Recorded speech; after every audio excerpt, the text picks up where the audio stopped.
Gospodine Uručeviću, u sjedištu Evropske uprave danas ste razgovarali sa predstavnicima više drugih stranaka, sa gospodinom Flavijom Kotijem, ministrom spoljnih poslova Švicarske i predsjedavajućim Organizacije za evropsku sigurnost i saradnju. Govorilo se o izborima i posebno izborima u Mostaru zakazanim za 31. maj.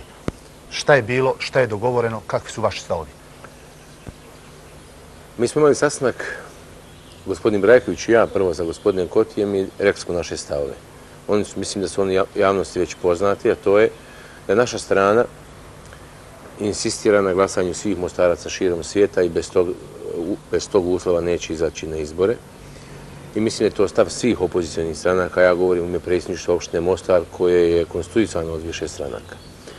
Znači, Mostarci neće ići na izbore ako pravo glasa ne dobiju svi Mostarci širom svijeta, i to međunarodna zajednica zna i mislim da će u tom pravcu donijeti određene odluke. Što se tiče rokova, oni su u svakom slučaju preuranjeni jer nema uslova za održavanje izbora i vjerujem da su i to shvatili, da nema nikakvih uslova i političkih sloboda da se ispoštuju ovi rokovi, ali ako već budemo morali izaći na izbore i bude Evropska unija insistirala da se to dogodi u određenom periodu, u narednom periodu, možda u sljedećem mjesecu, mi ćemo se pripremati i pripremamo se, ne smijemo izgubiti tu bitku ako nam se ukaže da šansa, jer ne želimo da ne budemo krivci zbog odlaska Evropske unije iz Mostara i krivci i osuđeni za prestanak jednog demokratskog i mirovnog procesa u Mostaru.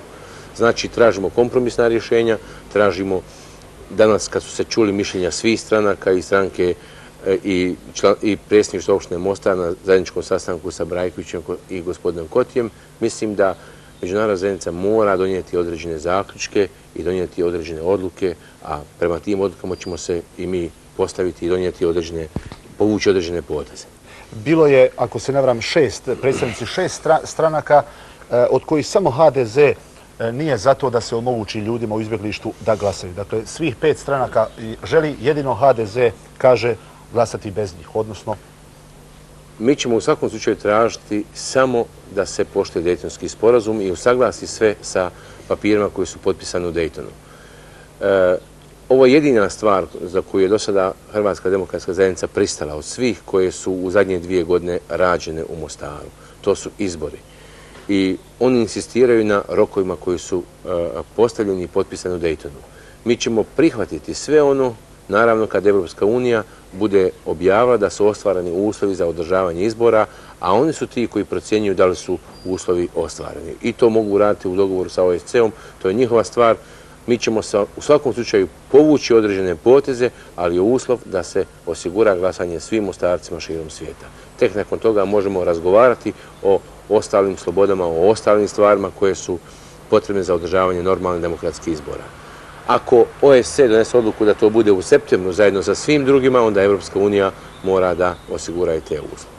Kako je reagovao gospodin Koti na ove zahtjeve? Pa naravno, mislim da ima puno razumijevanja jer su ovo su osnovni ljudski zahtjevi, osnovni politički zahtjevi na kojima oni na kraju krajeva u svojim sredinama iz kojih dolaze svakodnevno insistiraju, pa vjerovatno međunarodna zajednica ne treba valjda da mi nju učimo šta je demokratija i sloboda, nego oni su došli to da pomognu da mi provedemo na našim prostorima. Nema niko pravo da uzeti pravo glasa ni jednom građaninu Mostara i vjerujem da neće donijeti odluke u tom pravcu. Još bih rekao da smo mi unutar stranaka koje rade na prostorima Republike, sad koji su pod kontrolom legalnih organa vlasti Republike Bosne i Hercegovine, obavili određene razgovore i u svakom slučaju, ako dođe do prijevremenih izbora u Mostaru, naći će se određeni dogovor da zajednički idemo u borbu za jedinstveni grad Mostar. Sinoć i danas dogovarali ste se i sa doktorom Harisom Silajđićem. On nam je izjavio da ste zajedno radili na platformi za jedan cjeloviti Mostar. Možete li to potvrditi, odnosno o čemu ste razgovarali? Pa u svakom slučaju na toj platformi zajednički se radi već dugo vremena. To što je gospodin Silajđić otišao i napravio drugu stranku ne znači da se prekinuo kontinuitet razgovora i pregovora koji su bili bitni za grad Mostar unazad nekoliko godina. Tako da nastavljamo sve razgovore i pregovore i usaglašavanje po svim pitanjima od interesa grada Mostara i mi smo u jednoj veoma teškoj situaciji, ne smemo dozvoliti da unutar našeg korpusa i drugih prijatelja i drugih ljudi iz reda drugih naroda koji su prijatelji Mostara, dođe u osnovnoj stvari, u osnovnom cilju, a to je povratak u Mostar i jedinstveni grad, da bude bilo kakvi nesporazuma. I mislim da ćemo tu uvijek naći konsenzus. Gospodin Orčeviću, hvala.